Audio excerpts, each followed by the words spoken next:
I still remember that moment vividly, as if it happened just seconds ago. The clock on my desk showed 10:47 p.m., the laptop screen casting a dim blue glow, financial figures dancing before my eyes. The apartment in Dayton was quiet, saved for the patter of rain against the window. I, Aaron Miller, 32 years old, was hunched over finishing a quarterly financial report for Whitmore Foods Corporation. The work was tedious, but it was how I kept everything under control. My life, my family, my future. I always believed that as long as I worked hard, everything would be fine. But that night I realized you can't always control fate. The phone's vibration startled me. An unknown number. I frowned, my finger hovering over the screen. Who would call at this hour, Jessica? My wife had gone to bed 2 hours earlier, and I didn't want to wake her over a wrong number. But something in my gut told me this wasn't right. I swiped the screen and held the phone to my ear. Hello, this is Aaron Miller. This is Aaron. The voice on the other end was dry, carrying the chill of a rainy night. Mr. Miller, this is Lieutenant Brooks from the Jefferson County Sheriff's Office. Your father, Mr. Frank Miller, was involved in a serious car accident on County Road 14 near his farm. He's being taken to St. Vincent Medical Center in Maplewood. You should come immediately. My heart stopped. My mind went blank. The sound of rain outside roaring in my ears. Accident. How serious? I heard my voice tremble weak like a child's. Very serious. Sir, I don't have specific details, but the doctors will explain more when you arrive. I'm sorry to deliver this news. I hung up without even thanking him. My hands shook the phone, nearly slipping to the floor. My father, the 63-year-old man, tough as steel, living alone on a farm over 70 miles away, had been in an accident. My father, who always taught me that the most valuable thing a man can leave his child isn't money, but a way of life. My father, who after my mother's death from cancer chose to bury himself in the wheat fields, as if the land could soothe his grief. And now he was lying somewhere teetering on the edge of life and death. I shot to my feet, the swivel chair squeaking behind me. My eyes darted to the bedroom where Jessica slept. She lay on her side, her blonde hair spilling across the pillow, her breathing steady. I didn't want to wake her. Jessica hated surprises, especially at night. I grabbed my coat car keys and an umbrella. The apartment suddenly felt suffocating, as if the walls were closing in. I opened the door, stepped into the hallway, and plunged into the rain. The Ohio rain that night wasn't gentle. It was fierce, lashing my face like a punishment. I slid into the old Ford, started the engine, and sped off. The streets of Dayton blurred in the rain traffic lights, smearing into streaks of color. I didn't think much, only that I had to get to Maplewood to my father. The 70-mile drive had never felt so long. Rain pounded the windshield, the wipers working overtime but barely clearing the view. Inside the car, there was only the sound of rain and my racing heartbeat. Images of my father flooded my mind. The wiry man with silver hair, hands rough from working the fields. He never complained. Not when Mom passed. Not when I left the farm to build a life in the city. He only said, "Aaron, live so you have no regrets." That's all I want. St. Vincent Medical Center in Maplewood loomed through the rain, its cold white neon lights cutting through the darkness. I parked and ran into the main lobby. The smell of antiseptic hit me, the harsh white light making me squint. A nurse behind the reception desk looked at me, her eyes a mix of pity and familiarity, as if she'd seen too many people like me, those arriving with fragile hope. I'm Aaron Miller. My father, Frank Miller, was just brought in from a car accident. I said, my voice rushed. She nodded, checked her computer screen, and led me down a long corridor. My shoes echoed on the tile floor, mingling with the persistent patter of rain outside. My heart pounded harder, as if it might burst from my chest. The nurse stopped at a glass door. "Wait here. The doctor will meet you shortly." I nodded, but my eyes were already fixed on the emergency room through the glass. My father lay there on a hospital bed surrounded by machines and wires. A breathing tube was attached to his mouth, his chest rising and falling faintly. His face was pale, bruised, his eyes closed. I had never seen him so frail. The man who once hoisted me onto his shoulders as a child, who taught me how to hold a hoe and plant seeds, now looked as if a gust of wind could carry him away. "Are you Aaron Miller?" A low voice pulled me from my thoughts. I turned to face a middle-aged man in a white coat, his face stern. "I'm Dr. Collins. Yes, I'm Aaron. My father, how is he?" I tried to keep my voice steady, but it trembled. Dr. Collins sighed, his eyes heavy. "I won't sugarcoat it. Your father has a severe traumatic brain injury. He was brought in unconscious and is in a coma. We've done everything to stabilize him, but his chances of survival are very low. You should prepare yourself." His words hit like a punch to the gut. I stood frozen, my heart racing, my legs numb. I asked again, my voice choking in my throat. "You mean there's almost no hope?" "Well, continue monitoring and treating him," Dr. Collins said, placing a hand on my shoulder in a gesture of comfort. "But with injuries like these, full recovery is highly unlikely. You should stay here. If anything changes, we'll let you know immediately." I nodded, my mind blank. I didn't know what to do, what to say. I just stood there, staring through the glass at my father, the man who had been my entire world now fighting death. The white lights in the emergency room stung my eyes. But I didn't cry. I couldn't cry. Not because I was strong, but because I feared that if I let the tears fall, I wouldn't be able to stop.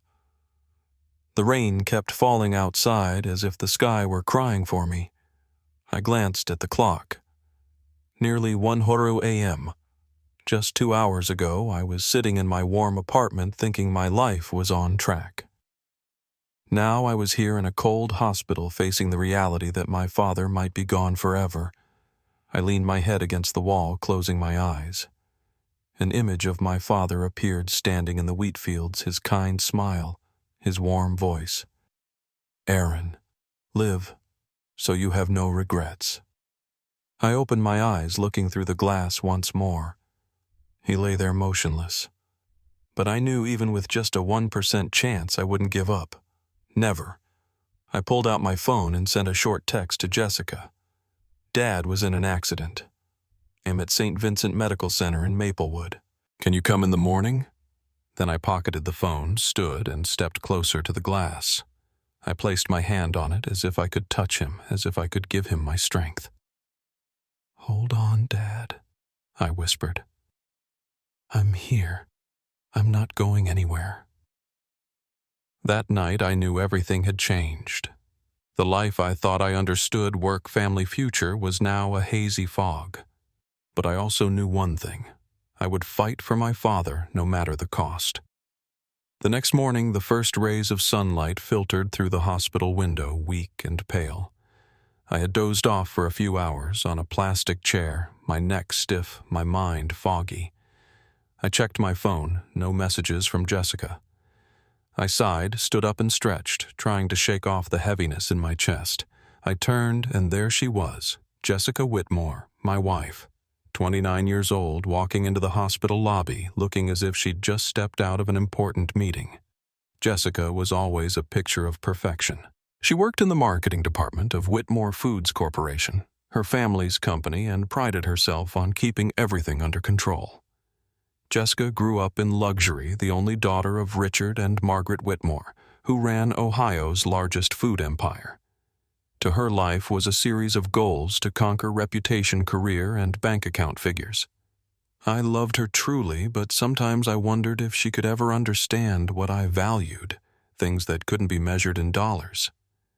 Aaron Jessica called her voice, echoing in the quiet space, drawing the glance of a nearby nurse.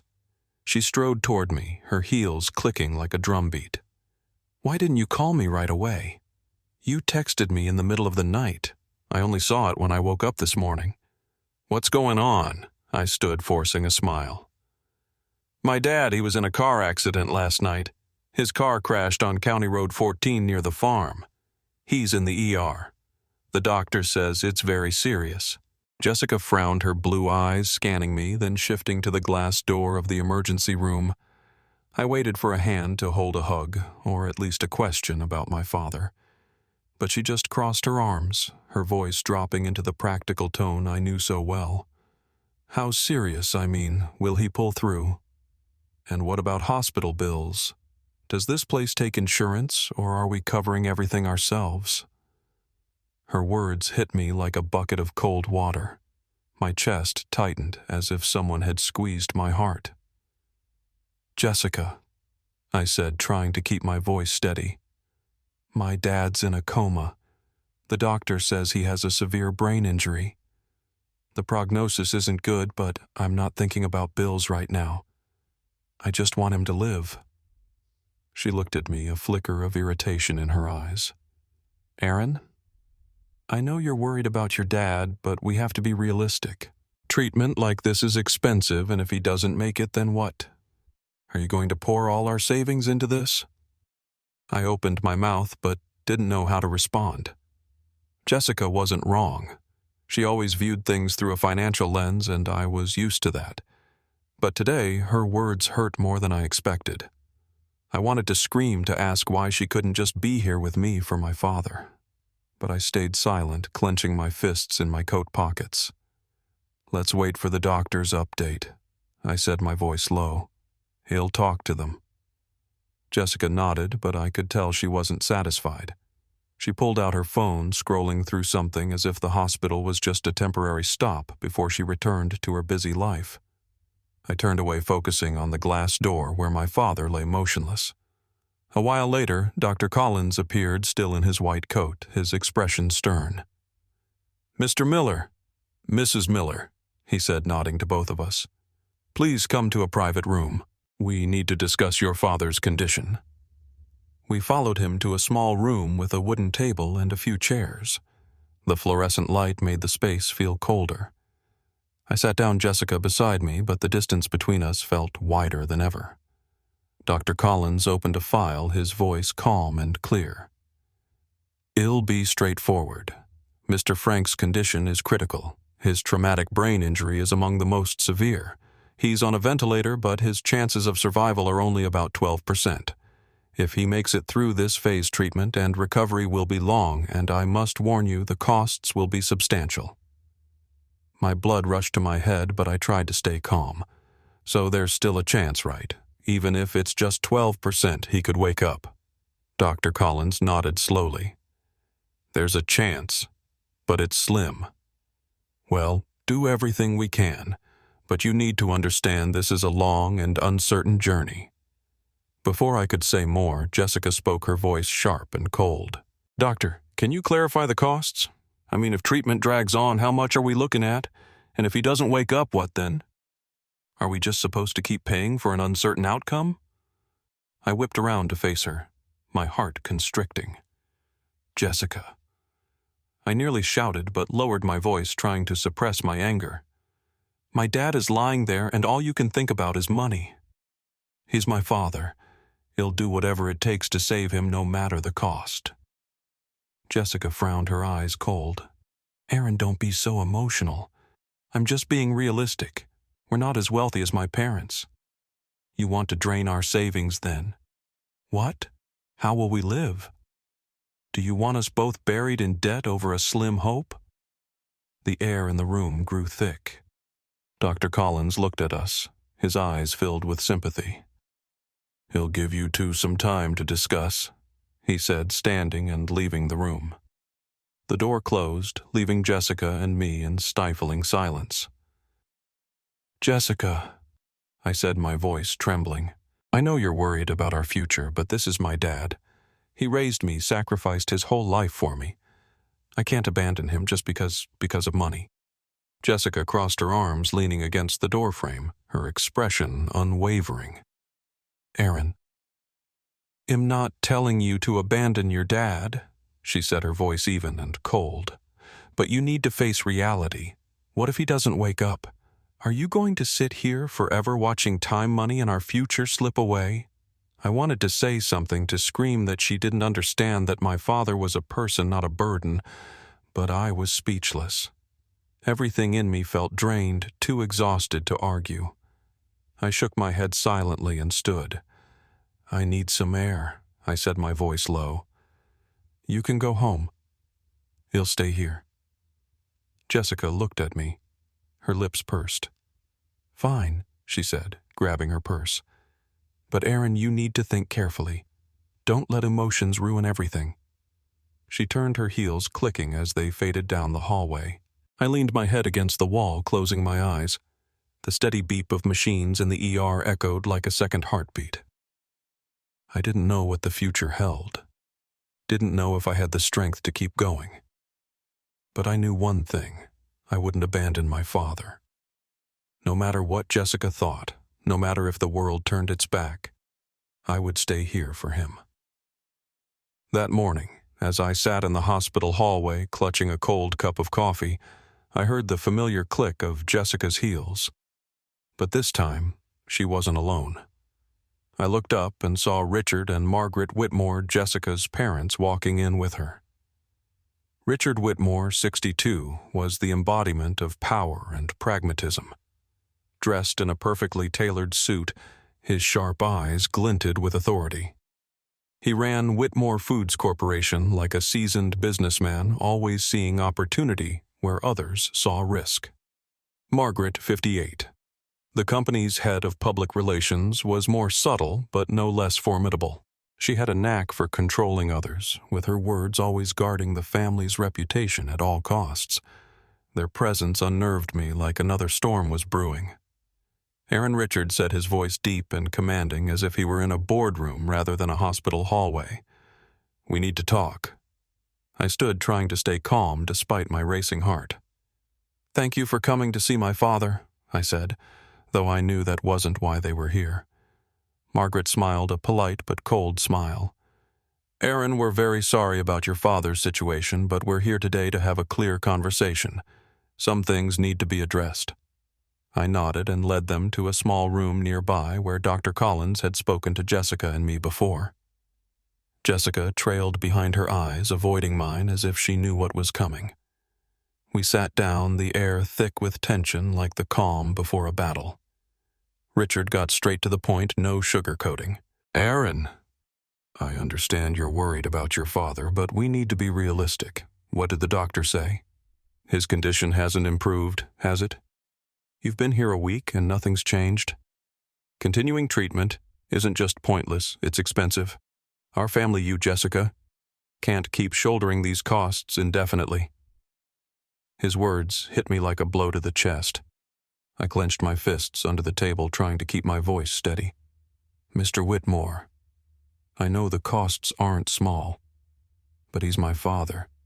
He's still alive, still has a chance. I can't give up on him." Richard frowned, his eyes like bullets. "Aaron, you're being emotional. I'm not saying you should give up right now, but you need to know when to let go. If he doesn't wake up, what then? Drain your savings. Sell your house. How will you and Jessica live? Do you think your father would want you to sacrifice your future for him?" My blood surged. My father would never want me to abandon him, I said, my voice louder than intended. "He taught me that family is everything. He'll do whatever it takes to save him, no matter the cost." Margaret interjected, her voice soft but sharp like a velvet-wrapped blade. "Aaron, we don't doubt your devotion, but you need to think about Jessica, about your future together. You can't stay here forever, neglecting your job, your wife. Face reality. Sometimes letting go is the best way to love." I looked at Jessica, hoping she'd say something, anything to defend me, to defend my father. But she just sat there, eyes down, lips pressed tight. Her silence said it all.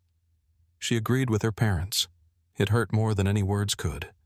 "I won't sign any papers to take him off life support," I said, my voice firmer than I expected. "I won't give up on him. If you think I'm weak, so be it. But I know my father will keep fighting. Richard sighed, his eyes full of disappointment. Aaron, you're making this harder than it needs to be. You're not just hurting yourself. You're dragging Jessica into this. You need to grow up. His words were a final blow to my dwindling faith. My throat tightened, but I refused to break down in front of them. Thank you for coming, I said, standing. But I've made my decision. He'll stay here with my father. Margaret looked at me, her polite smile gone. You're making things difficult for yourself, Aaron. Think carefully. Then she stood, pulling Jessica along. Jessica glanced at me one last time, her eyes a mix of guilt and frustration, but she said nothing. The sound of her and her mother's heels echoed, fading down the hallway. I sat down, feeling like the world had crumbled beneath me. Jessica's family, people I once thought were my support, now saw me as weak and emotional fool who couldn't think straight. They didn't understand. They didn't see my father the way I did. The man who'd sacrificed his life to keep the farm, to raise me, to teach me that integrity and family love were worth more than anything. That night I went to the intensive care unit, where they allowed me to sit by my father for a few hours. I held his cold, motionless hand. The machines beeped steadily, a reminder that he was still here. Dad. I whispered, my voice breaking. I don't know if you can hear me, but I promise I won't abandon you. Even if the world turns its back, he'll stay here. After the conversation with Jessica's family, I knew I couldn't go on living as before. My job at Whitmore Foods Corporation, with its endless financial reports and meetings, suddenly felt meaningless, while my father lay on the line between life and death. I called my direct supervisor, a middle-aged man who always scrutinized me with a critical eye. I need to take a leave of absence, I said, my voice trembling but resolute. My father's in critical condition. He sighed over the phone, his tone cold. Aaron, you know the company's in a critical phase. If you take leave, I can't guarantee your position will be here when you return. I paused, feeling like I'd been slapped. But then I replied, I understand, but I have to do this. I hung up before he could say more. It was the first time I put family above career, and the first time I felt free, even if just for a moment. I moved to Maplewood, renting a tiny room near the hospital. It was barely big enough for a single bed, an old table, and a worn armchair. Each morning I woke at dawn, brewed cheap coffee, and walked to the hospital. Each night I returned in the dark, my body exhausted, but my mind still racing with thoughts of my father. His condition didn't improve. Dr. Collins, with sympathetic eyes, told me during an update, we're doing everything we can. But his brain injury is severe. If he pulls through hell, need long-term treatment and rehabilitation. You need to prepare for a long journey. His words felt like a verdict. I nodded, but inside a storm raged. How long? How much money? I had no answers, but I knew I couldn't stop. I started dipping into our savings, the money Jessica and I had saved for years for the future she always talked about. The funds drained like water, going to hospital bills, medications, and endless incidental costs. When the savings ran low, I began selling valuables. The flat-screen TV from our Dayton apartment, my beloved college collection of vintage watches, even my mother's wedding ring, all gone. Each time I signed a sales receipt, I felt a piece of myself being carved away. But I told myself, as long as Dad's alive, it's worth it. But the money still wasn't enough. One morning, as another massive hospital bill piled up, I sat in my small room, hands trembling, holding a stack of papers. Among them was the deed to my father's farm, the land he'd spent his life preserving after my mother's death. I knew he cherished it as much as his own life, but I had no choice. With a heavy heart, I took the deed to the bank and mortgaged it for a large loan. The bank teller looked at me, her eyes a mix of pity and detachment. Are you sure, Mr. Miller? If you can't repay, you'll lose the farm. I nodded, unable to meet her gaze. I'm sure. I returned to the hospital with the loan money, but guilt weighed on my chest like a stone. I had betrayed my father, betrayed the land he loved. But if I hadn't, I would have lost him forever. Friends and colleagues helped at first. Some sent money, others brought food to the hospital, patted my shoulder and said, "Hang in there, Aaron. It'll be okay." But as I borrowed more as I couldn't repay on time, the encouragement faded. My calls went unanswered. My texts ignored. A close college friend who once swore he'd always have my back texted back coldly, "Aaron, I really want to help, but I have a family too. You're on your own." I read the message sitting alone in the hospital cafeteria, feeling the world shrink to just me and my father. Jessica, meanwhile, all but vanished from my life. She stayed in Dayton, citing work at Whitmore Foods Corporation. Her messages dwindled, reduced to cursory questions. "How's your dad?" or "Are you okay?" I replied briefly. But whenever I mentioned costs or my father's condition, she went silent or changed the subject. One time I called her, my voice heavy with exhaustion. "Jessica, I need you just once. Can you come here? I'm falling apart." She sighed over the phone, her voice icy. "Aaron M. swamped with work. You know the company's gearing up for a new campaign. I can't just leave." I hung up without another word. I didn't want to hear more excuses. I carried the burden alone. Each day I sat by my father, wiping his face, checking the machines, signing insurance forms, and researching new medications the doctor suggested. I learned to read medical reports to negotiate with insurance agents to fight for every covered dollar. Some nights I sat in the ICU looking at him and wondering if he knew I was there. "Dad," I whispered, gripping his hand tightly. "I'm trying. I won't give up." One afternoon as I sat in the hospital hallway, my phone buzzed. It was Jessica. I hesitated but answered. "Aaron," she said, her voice colder than ever. "We need to talk about the money. You've drained our savings, haven't you? And now you've mortgaged the farm. Did you even think about me? Aaron, did you think about our future?" I gripped the phone, feeling my heart constrict. "Jessica," I said, my voice trembling with anger and exhaustion. "I'm trying to save my dad. Do you understand? My dad, the only person who's never turned his back on me. What do you want me to do?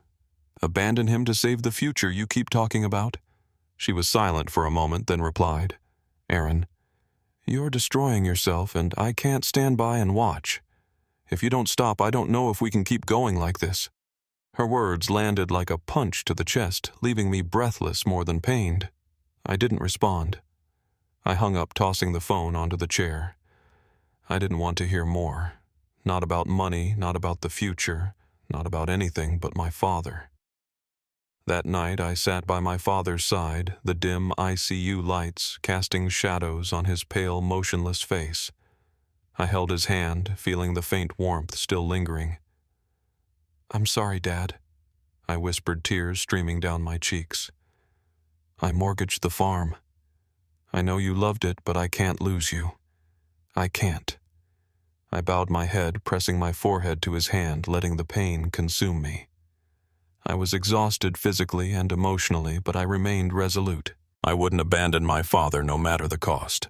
For him, I would fight to my last breath. But I never expected that this battle would push me to the brink of exhaustion, where every hope felt like faint glimmers flickering briefly before fading away. 3 months had passed since my father was admitted to the hospital, but time had lost all meaning to me. Each day was an endless loop, the steady beeping of machines, the cold white neon lights of the ICU, and the image of my father lying motionless like a still painting amid the storm of my life. Dr. Collins provided regular updates, but his words never changed. No significant progress. "We're still monitoring, but you need to prepare for the possibility of long-term care." Each time I heard those words, my heart constricted, as if someone were squeezing the last shred of hope out of me. The cost of treatment piled up like a mountain, weighing heavily on my shoulders. Our savings were long gone. Every valuable item had been sold. The loan from mortgaging my father's farm, the land he cherished more than anything, was nearly depleted. The bank began sending notices, cold white letters with bold red numbers like silent threats. Each time I opened one, I felt smaller, like a weary traveler lost in a desert, unsure of where the end lay. After countless sleepless nights when sleep became a luxury, I made a decision I had tried to avoid for so long. I would ask Jessica's parents for help. I had no other choice. The money was gone, the debts were mounting, and I couldn't carry the burden alone anymore. I clung to a faint hope that Richard and Margaret Whitmore would understand, that they would extend a hand not for me, but for Jessica, for the family we had built. I drove back to Dayton my first time in weeks. Our apartment was unchanged, but it no longer felt like home. Jessica was there, sitting on the sofa, scrolling through her phone. She looked up, surprised. "Aaron, when did you get back? Why didn't you tell me I need to see your parents?" I said, my voice low but steady. "I need to talk to them." Jessica frowned but didn't ask more. She called her parents, and an hour later I stood before the massive wooden door of the Whitmore mansion. Richard and Margaret greeted me in their lavish living room where expensive paintings hung on the walls and lights sparkled from a crystal chandelier. But the atmosphere was colder than the hospital. Aaron, Richard said, seated in an armchair, his hands clasped. "What brings you here?" "I thought we made things clear last time." I took a deep breath, trying to keep my voice steady. "I know you don't agree with me continuing Dad's treatment, but I'm out of options. The money's gone. The bank's calling in debts. I'm only asking for a little help, a temporary loan, or even just advice. I can't lose my father." Richard looked at me, his eyes icy. Then he laughed, a dry, humorless sound. "Aaron, have you learned nothing? We told you from the start. Prolonging treatment is pointless. You didn't listen, stubbornly holding on. And now what? You've lost everything, your money, your home, Jessica's future. You think, well, throw money at a hopeless cause." His words hit like a punch to the face. My blood surged, but I tried to stay calm. "I'm not asking for money to waste," I said, my voice trembling. "I'm trying to save my father, his family. Don't you understand?" Margaret stepped in, her voice soft but emotionless. "Aaron, we understand you love your father, but you need to face reality. If you'd listened to us from the start and let him go, things wouldn't have come to this." Margaret continued, her calm voice cutting like ice. "You're destroying yourself and dragging Jessica down with you. Have you thought about her?" I looked at Jessica standing in the corner, her eyes avoiding mine. "Jessica," I said, my voice almost pleading. "Say something. You're my wife. Can't you stand by me just this once?" She pursed her lips, then finally spoke, her voice cold. "Aaron, I tried to tell you, but you wouldn't listen. I don't want us to lose everything just because you can't let go." I froze. My heart shattered like glass crashing to the floor. The Whitmore family people I once saw as my support stood before me, judging me like a failure. I stood, my legs trembling. "Thank you for your time," I said, my voice dry. "He'll figure it out myself." As I turned to leave, Richard called after me. "Aaron, you should know Whitmore Foods has replaced you. You're officially fired.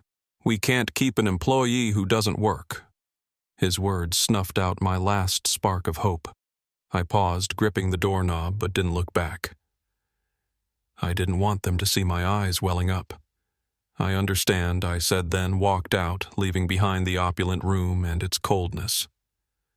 I drove back to Maplewood in silence, my mind blank. My job, the last thing I clung to, was gone. My dignity, my self-respect, all crushed. I had nothing left but my father and the promise I made at his bedside. But even that promise wavered as I wondered how I could go on. That night, I returned to the hospital and entered the ICU. My father lay there still, his hand cold as I held it. I sat down and tears fell. "I'm sorry, Dad," I whispered. "I've lost everything, my job, the money, even Jessica. But I won't lose you. I promise." That promise was the only thing keeping me from collapsing. But after the shock of being fired from Whitmore Foods, I felt like a ship adrift in an endless ocean without a compass or a shore. The money was gone. My job was lost. And Jessica, my wife, whom I once thought would be my rock, was now just a distant shadow. The faith that had warmed me through the darkest days was now reduced to dying embers. I didn't know how much longer I could keep going, but every time I looked at my father's pale face through the ICU glass, I told myself, as long as he's breathing, I can't stop. One early autumn morning, as weak sunlight filtered through the hospital window, I sat in the hallway clutching a cold cup of coffee.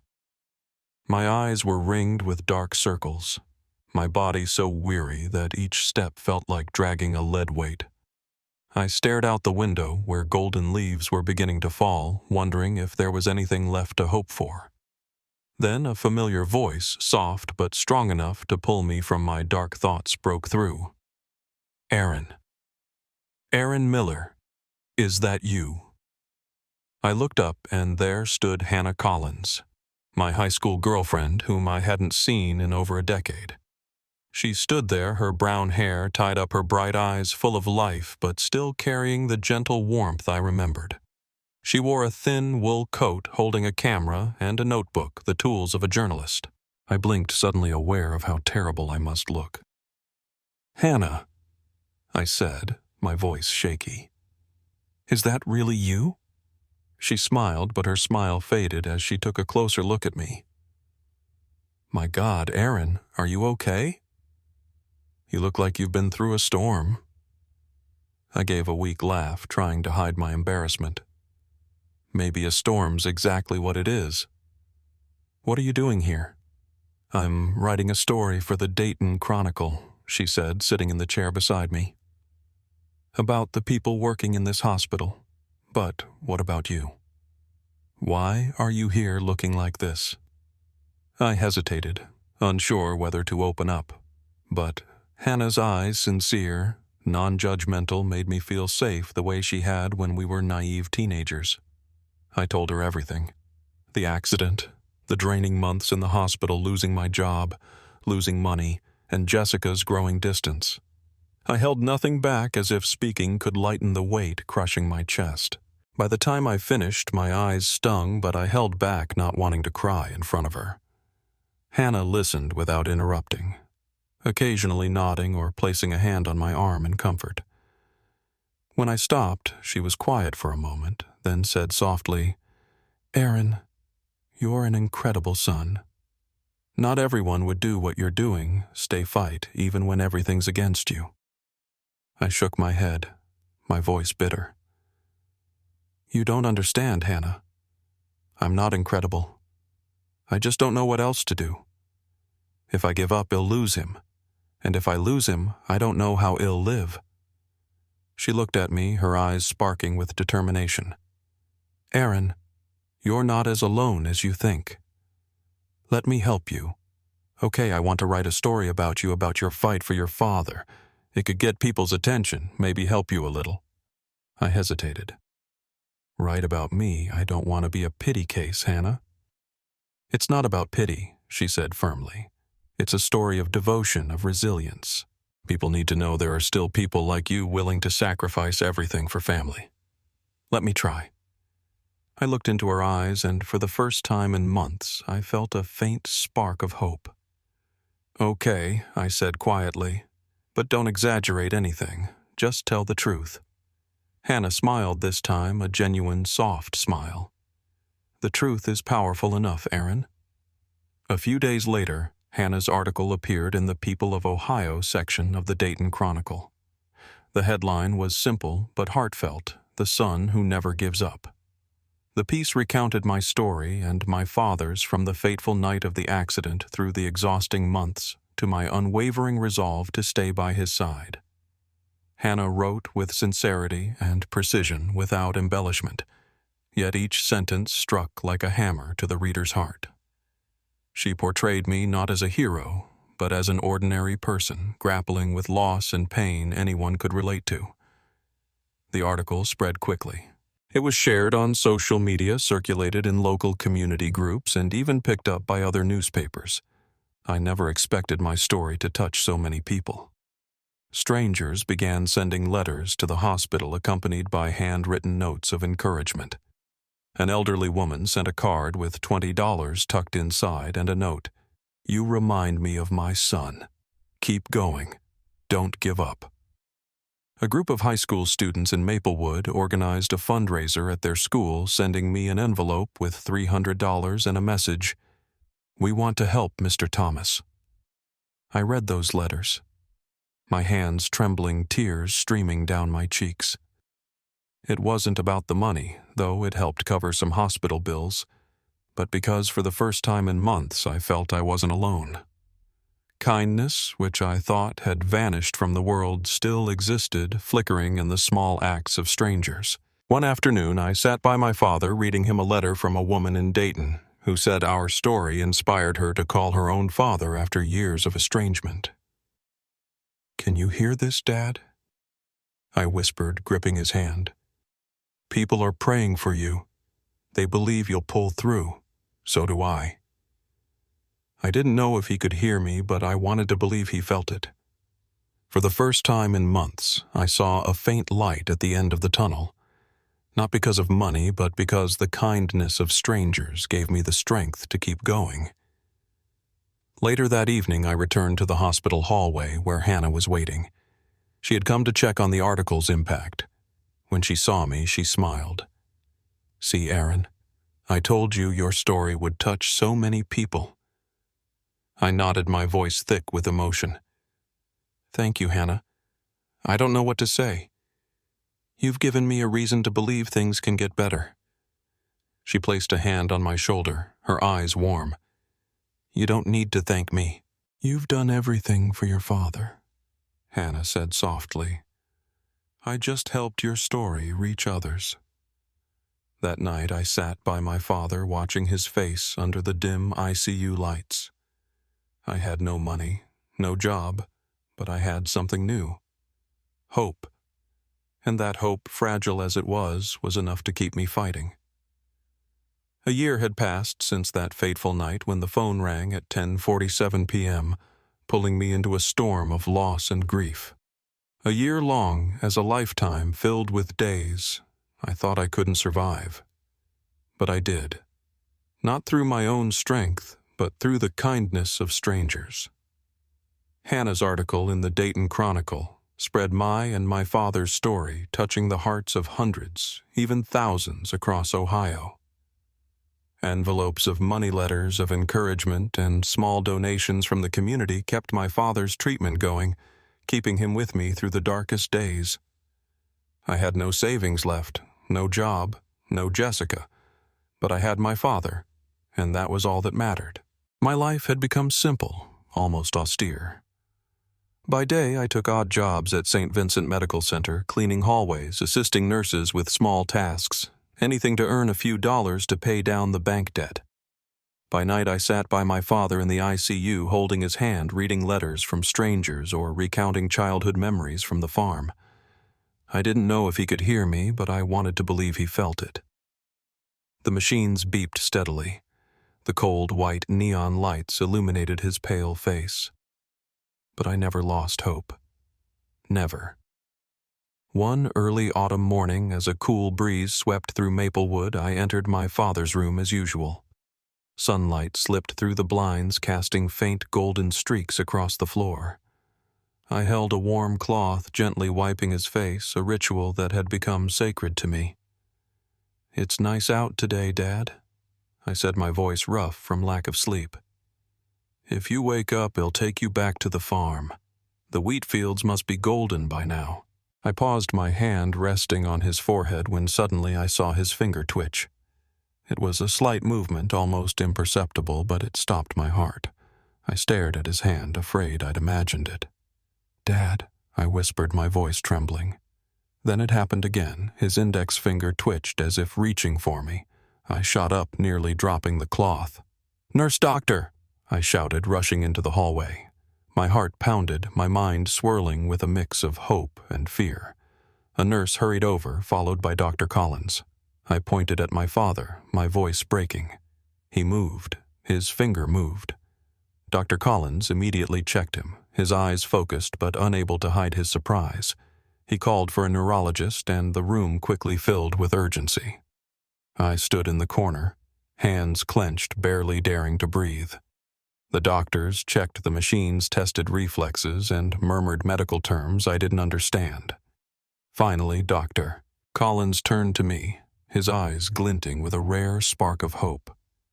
"Aaron, your father is showing neurological responses. This is the first positive sign in a year. Well, monitor him closely, but this is a big step forward." I don't remember what I said, maybe I just nodded, tears streaming down my cheeks. I looked back at my father, still motionless on the bed, but this time he felt closer than ever. I took his hand, whispering, "You did it, Dad. I knew you could." The weeks that followed were an emotional journey. My father showed more small responses. A blink, a weak squeeze of the hand, and then one morning he opened his eyes. I was sitting by him reading a letter from a Maplewood student when his eyes slowly opened, locking onto mine. I froze, the letter slipping from my hand to the floor. "Dad," I whispered, hardly believing my eyes. He couldn't speak right away, but his eyes, deep, warm, full of life, told me he was back. I burst into tears, hugging him, heedless of the wires and machines around us. Nurses rushed in. Dr. Collins appeared, and the room filled with indescribable joy. "Welcome back, Mr. Miller," Dr. Collins said, his voice trembling too. After weeks of rehabilitation, my father began to speak. His voice was weak, raspy, but every word was a miracle.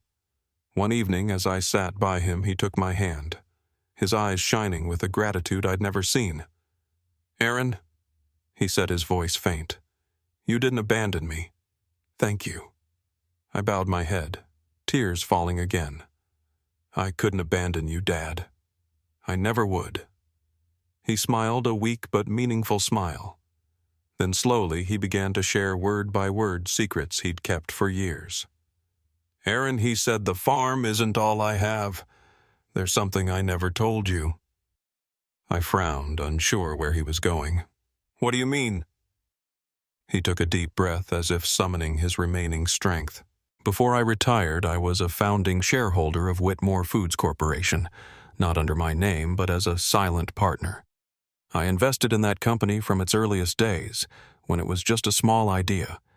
I kept it secret because I didn't want you caught in conflicts of interest, because I wanted you to forge your own path. But after the accident," he continued, "I realized it's time you knew the truth." I sat stunned, as if struck by lightning. "Whitmore Foods," I repeated, my voice trembling. "Jessica's family's company.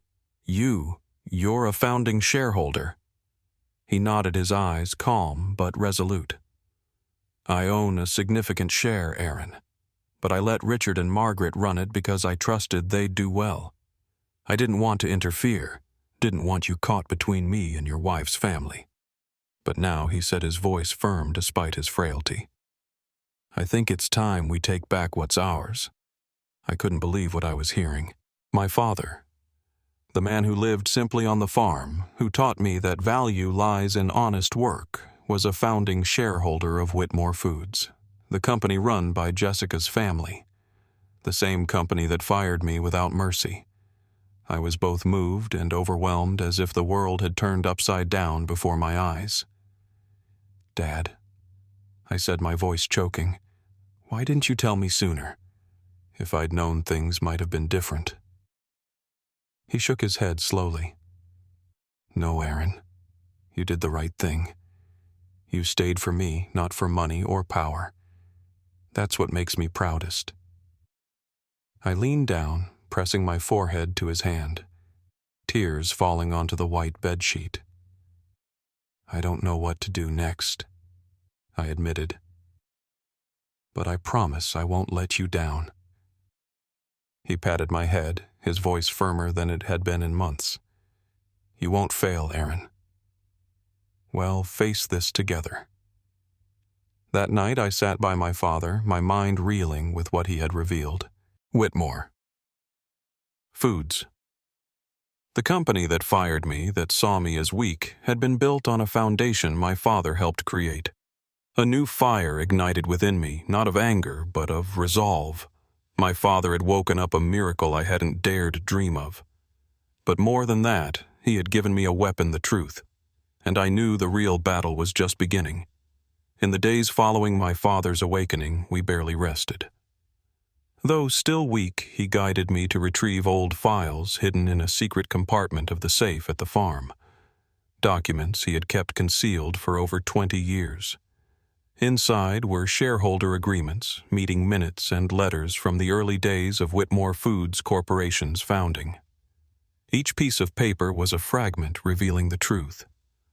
My father, Frank Miller, was not just a humble farmer. He was one of the cornerstones of the very corporation Jessica's family now controlled. My hands trembled as I read each page.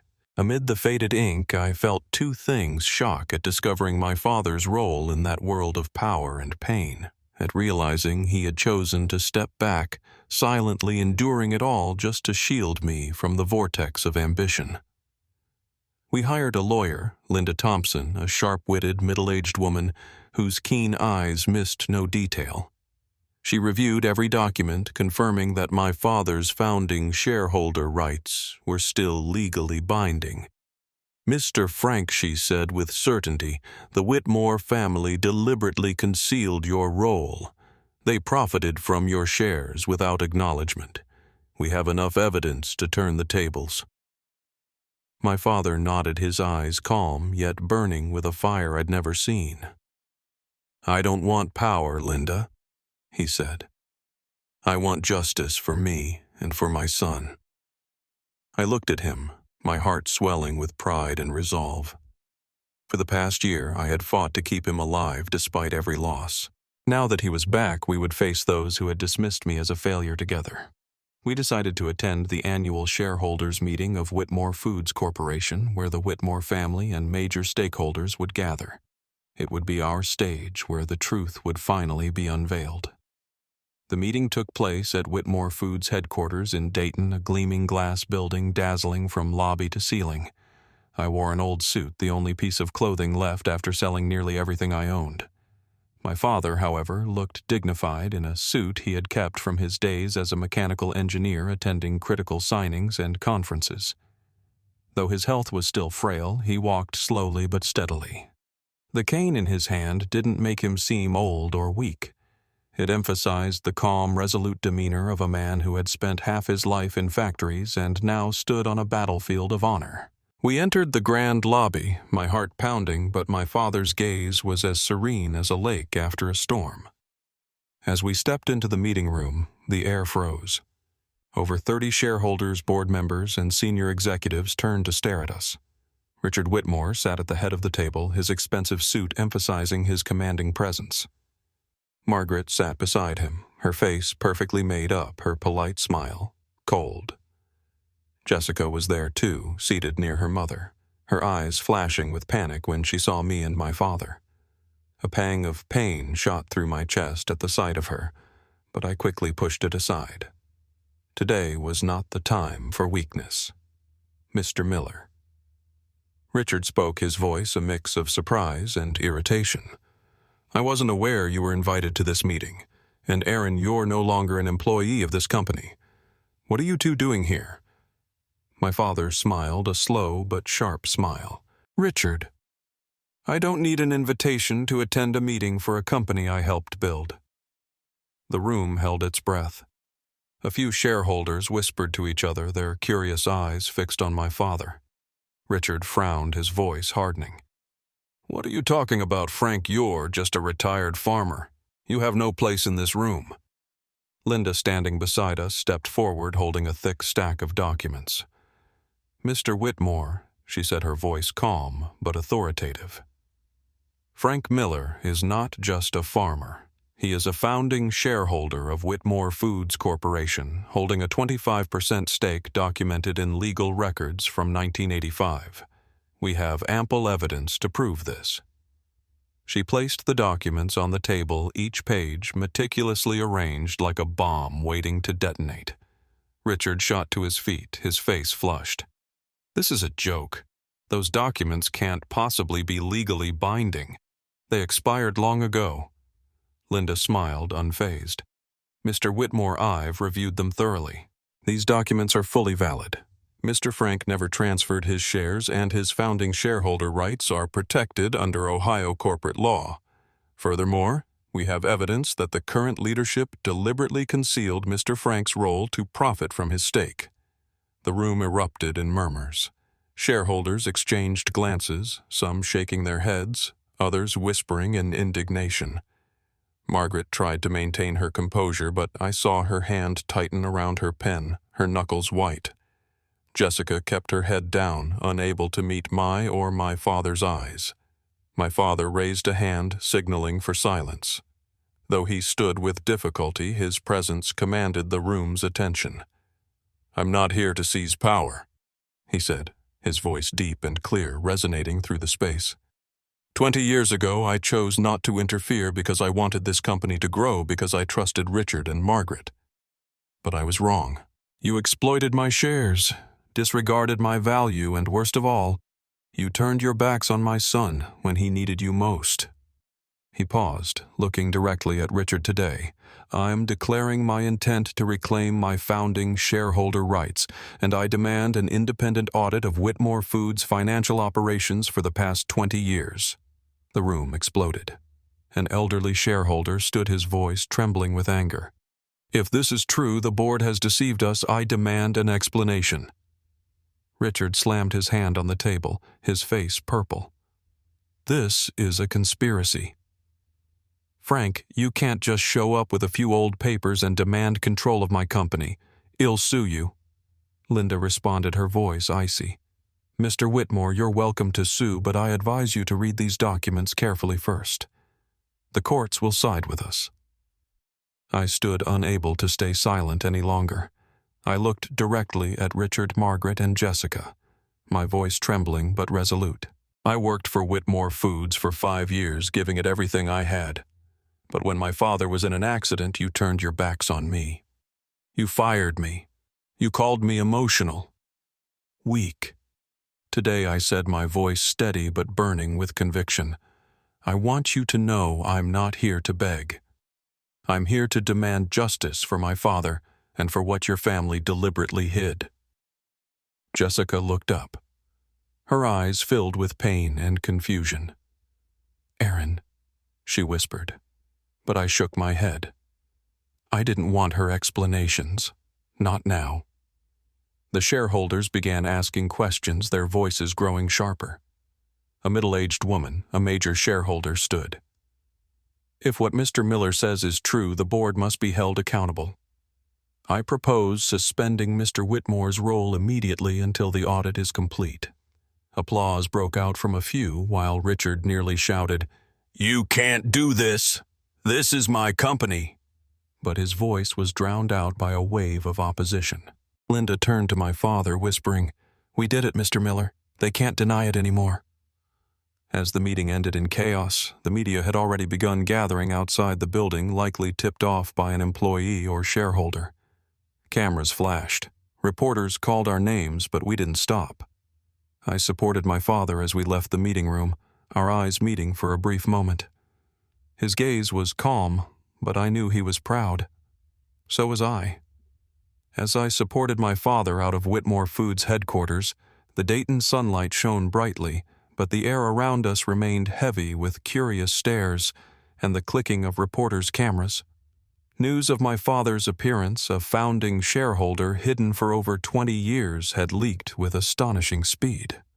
Within hours of the shareholders' meeting, the first articles appeared on social media with sensational headlines like "Shareholder Scandal at Whitmore Foods," "Powerful Family Conceals Truth," "Farmer turned secret shareholder turns the tables."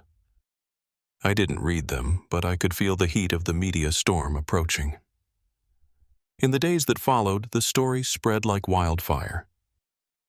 The Dayton Chronicle, the same paper that had published Hannah's article about me and my father, led with a series of investigative pieces on the shareholder scandal. They interviewed former shareholders, dug into the founding history of Whitmore Foods, and exposed how the Whitmore family, particularly Richard and Margaret, had deliberately erased my father's name from public records to consolidate their power. Each article was a blow to the Whitmore's reputation, once seen as Ohio's model family. I didn't feel triumphant, but I couldn't deny a sense of justice taking shape. Whitmore Foods stock began to plummet. Within 3 days, the share price dropped over 30%, sparking panic among investors. Major partners from supermarket chains to raw material suppliers halted cooperation, awaiting the results of the independent audit my father had demanded. The Ohio State Financial Commission swiftly intervened, ordering the suspension of Richard Whitmore's executive role pending investigation. The news hit Dayton like a bomb, and I could imagine Richard's purple-faced rage upon receiving the notice. Margaret, always proud of her impeccable image, couldn't escape the storm either. Under pressure from the public and shareholders, Margaret was forced to resign as head of public relations, a severe blow to her pride. Jessica, my wife, wasn't spared from the wave of criticism either. Social media branded her the princess of a fraudulent family, a cruel nickname I knew she never expected. I didn't relish her pain, but I couldn't ignore the consequences of her family's actions. My father and I stayed silent with the media. We declined all interview requests, leaving everything to our lawyer, Linda. She worked tirelessly, providing evidence to Ohio State Financial Commission and coordinating with other shareholders to ensure a transparent audit. Meanwhile, my father was officially reinstated as a founding shareholder. At an emergency board meeting, he was elected as a key voting member, a position he should have held 20 years ago. I watched him now, healthier, sitting in the meeting room with that calm but sharp gaze I had always admired. And I knew he wasn't doing this for power. He was doing it for justice, for me, and for the values he had instilled in me since childhood. Amid the storm, Jessica tried to reach me. She texted, called, but I didn't respond. I wasn't angry anymore. I was just tired, too tired to face her explanations. Finally, one afternoon, as I sat with my father in the hospital, she appeared. I heard the familiar clack of her heels in the hallway, and when I looked up there, she was. Her face pale, her usually sharp blue-green eyes filled with anxiety. "Aaron," she said, her voice trembling. "Can we talk outside for a moment?" I glanced at my father dozing in his hospital bed. He gave a faint nod. I followed her out. "I didn't expect things to go this far," she began, her voice low and hesitant. "Aaron, I didn't know your father was a founding shareholder. I didn't know my parents did those things. I was just trying to protect my family, like you protected your dad." I looked at her, feeling as if I were seeing a stranger. "Jessica," I said, my voice calmer but colder than I intended. "I begged you to stand by me just once. But you chose your family even when they were wrong. I don't blame you, but I can't pretend things are the same." She bowed her head, her hands clutching her purse tightly. "Aaron, I'm sorry. I don't want to lose you. I don't want to lose us." Her words stung not with love but with memories of what we once had. I remembered our early days, her radiant smile at our wedding, our dreams of a shared future. But that future was shattered now, and I didn't know if it could ever be mended. "Jessica," I said, my voice softer. "I don't hate you," I said quietly. "But I'm not the man you knew anymore. I've changed, and maybe you have too." Jessica looked up, her eyes shimmering with tears. "So is this the end?" I didn't answer, but I think she understood. She nodded, her lips pressed tight to hold back tears. "I understand," she whispered, then turned away. The sound of her heels echoed, fading down the hallway, leaving me in heavy silence. I didn't feel victorious, only an emptiness I wasn't sure I could fill. I returned to my father's room and sat beside him. He was awake, his eyes watching me with quiet understanding. "You okay, Aaron?" he asked, his voice still weak but warm. "I'm okay, Dad," I said, taking his hand.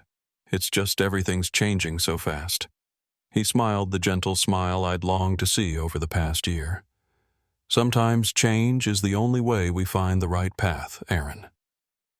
My father and I remained silent after that, working only with Linda to provide evidence as the Financial Commission requested.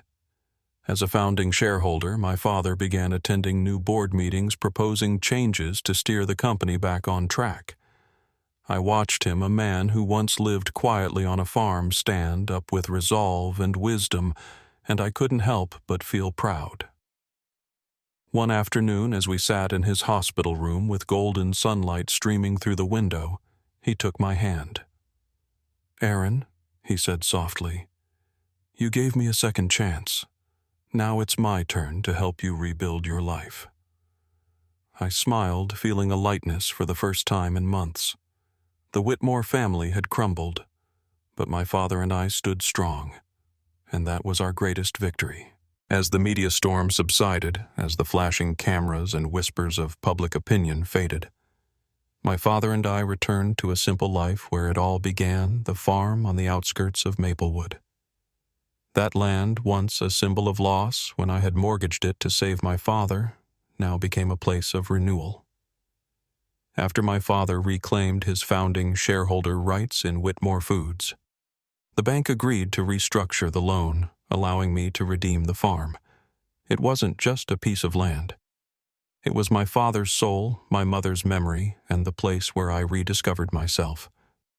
We moved back to the farm on an early winter morning when the air was crisp and the wheat fields were turning golden.